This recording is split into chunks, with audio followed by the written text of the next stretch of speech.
For years, artificial intelligence was introduced to us as the ultimate productivity revolution. It promised to help us write faster, code smarter, research instantly, and translate without effort. Students used it to study better. Engineers used it to solve complex problems. Developers used it to debug code in minutes instead of hours. Businesses used it to scale operations.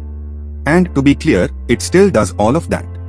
But in cybersecurity, every powerful tool eventually attracts the wrong kind of attention. Modern adversaries evolve faster than policies, faster than regulations, and sometimes even faster than awareness. Today's most advanced cyber operations are not just exploiting software vulnerabilities anymore. They are exploiting tools, trusted platforms, trusted APIs, trusted intelligence systems. The same systems designed to help us work smarter are now being studied, tested, and misused by threat actors. And that's how artificial intelligence quietly entered the cyber battlefield. Not as a virus. Not as a dramatic breach. Not as ransomware splashed across headlines. But as something far more subtle, a force multiplier. AI did not replace hackers. It enhanced them. It reduced research time. It improved phishing language. It refined malicious code. It accelerated reconnaissance. In simple terms, it made attackers faster and more efficient. Welcome back to the channel. This is Cyber Vault, and I'm Shridhar. Today, we are going to break down how nation-state threat actors from North Korea, China, Iran, and Russia began misusing generative AI tools to support espionage, phishing campaigns, malware development, and intelligence gathering. We'll go step by step, understand how these activities actually worked, and most importantly, discuss what this means for defenders in 2025. Because here's the reality: AI did not create new hackers. It made existing hackers faster. And in cybersecurity, speed changes everything. Chapter 1: AI didn't replace hackers. It accelerated them. When most people hear that hackers are using AI, they imagine something dramatic: fully autonomous systems launching cyber attacks on their own, machines taking control, digital warfare happening without human involvement. But that's not what happened. AI didn't become the attacker. It became the assistant. Threat actors are not sitting back while AI does everything. Instead, they are using large language models as support tools. They use them for target research, understanding vulnerabilities, drafting phishing emails, debugging malicious code, refining malware scripts, and even translating content into multiple languages to target victims globally. The biggest shift here wasn't capability. Hackers already knew how to do these things. The real shift was speed. Reconnaissance that once required hours of manual searching, reading documentation, and analyzing systems can now be done in minutes. Phishing emails that once sounded broken or suspicious due to language barriers can now be crafted fluently in any language. Technical documentation that required deep expertise can now be summarized instantly, giving less experienced attackers faster learning curves. The cyber kill chain itself did not change. But it moved faster. And in cybersecurity, when attackers gain speed, defenders lose reaction time. Chapter 2: DPRK, AI in the reconnaissance phase. One of the most structured and strategic uses of generative AI was observed from North Korean state-linked actors. Their approach wasn't random experimentation. It was methodical. They used AI during the reconnaissance phase, the stage where attackers gather intelligence before making any move. Reports indicate they researched nuclear facilities in South Korea, studied military organizations in the US and allied nations, explored cryptocurrency infrastructure, identified free hosting providers, and analyzed cloud attack surfaces. Let's be clear, this wasn't about hacking the AI system itself. The AI was not breached or manipulated at a technical level. Instead, it was used as a research assistant. AI did not break into systems. It supported infiltration strategies. Before any serious cyber operation begins, there is always a study phase. Targets are analyzed. Weak points are identified. Human behavior is mapped. And in this case, AI became the study tool. Before you attack a system, you study it. AI became the study tool. Chapter 3: Social Engineering the AI. AI systems are not completely open. They have guardrails. When someone directly asks for help in hacking, writing malware, or stealing credentials, the model is designed to refuse. There are filters. There are safety mechanisms. There are restrictions. But attackers are adaptive. When direct requests were blocked, they didn't stop. They changed the story. Some threat actors began posing as capture-the-flag competitors working on cybersecurity challenges. Others framed themselves as university students writing research papers. Some claimed they were learners studying malware techniques for defensive purposes.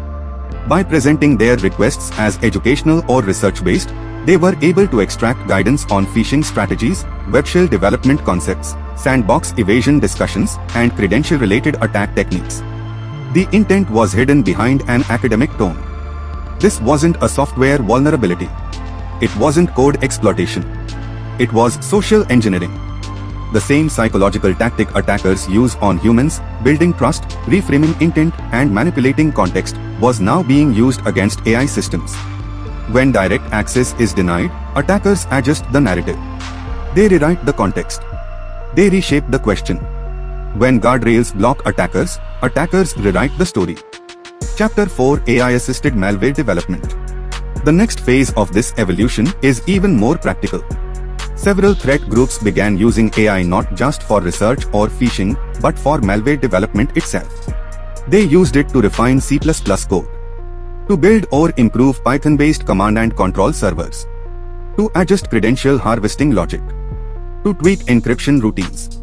Now, this doesn't mean AI was writing unstoppable, advanced zero-day exploits. That's not the reality.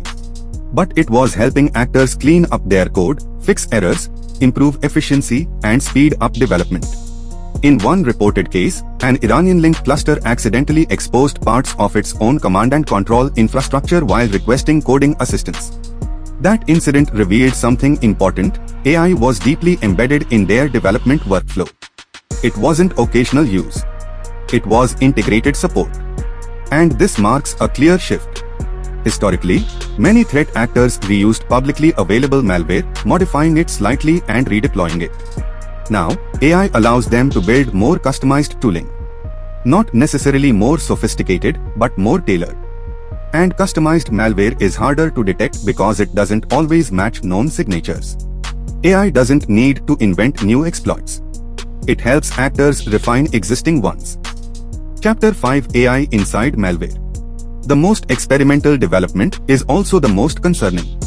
Some prototype malware families were observed querying language models during execution.